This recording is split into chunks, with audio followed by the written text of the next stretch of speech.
महापालिकेसाठी स्वबळाचा नारा दिलाय। काँग्रेसच्या स्वबळाच्या नाऱ्यामुळे ठाकरे बंधूंचा पेच हा आयता सुटलाय।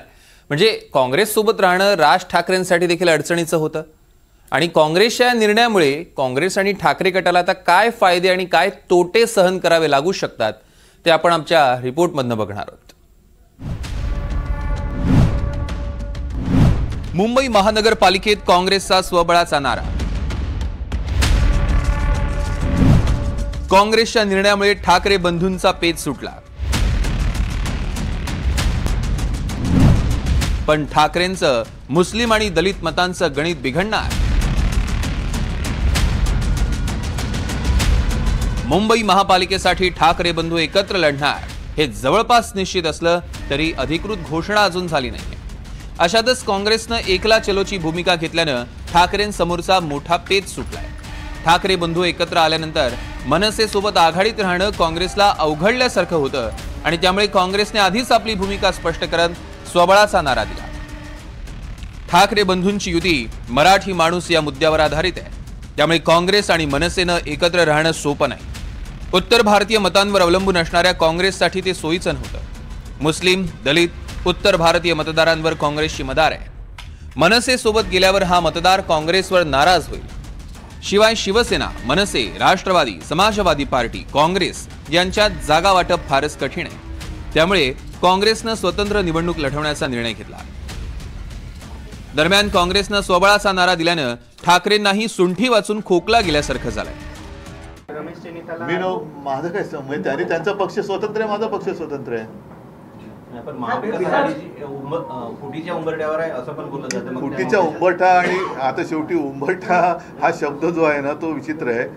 त्यांचा पक्ष त्यांचा निर्णय घ्यायला स्वतंत्र आहे, माझा पक्ष माझा निर्णय घ्यायला स्वतंत्र आहे। पण काँग्रेसच्या निर्णयाचा उद्धव ठाकरे गटालाही फटका बसू शकतो। 2024च्या लोकसभा आणि विधानसभा निवडणुकीत ठाकरेंना मुस्लिम मतांचा पूर्ण पाठिंबा मिळाला। मुंबईसह महाराष्ट्रात मोठ्या प्रमाणात मुस्लिम मतं ठाकरेंच्या सेनेला मिळाली, पण महापालिका निवडणुकीत मुस्लिम मतदार पुन्हा काँग्रेसकडे वळू शकतो आणि याशिवाय दोन्ही पक्षांना स्वतंत्र लढण्याचे फायदे आणि तोटेही आहेत। आणि अतिशय कमी जागा काँग्रेसला आल्या तर काँग्रेसचं स्थानिक नेटवर्क डिस्टर्ब होणार होतं। त्यामुळे काँग्रेसमधून अंतर्गत दबाव असला पाहिजे की तुम्ही स्वबळावर निवडणुका लढवा, अन्यथा काँग्रेसची स्थानिक रचना पूर्ण खिळखिळी होऊन जाईल। आता प्रश्न उरतो की काँग्रेसने धाडस तर दाखवलं, पण मग यातून काँग्रेसला नेमकं काय लाभ होणार? पहिली गोष्ट अशी की काँग्रेसचा कार्यकर्ता तो कुठेही विखुरलेला असो त्याला काम करण्याची संधी मिळणार, अनेकांना तिकीट मिळणार, त्यांना आपापल्या भागामध्ये आपण कुठे उभे आहोत नेमकं याचं त्यांचं ते नेमकं स्थान त्यांना कळणार। ठाकरे यांचा काय तोटा आणि फायदा होणार? असं म्हटलं जातं की काँग्रेसचा पारंपरिक मतदार हा अल्पसंख्याक आहे, विशेषतः मुस्लिम आहे आणि दलित समाज आहे। स्वतः वर्षा गायकवाड यांना मुंबई उत्तर मध्य मतदारसंघात याचा लाभ झालेला आहे।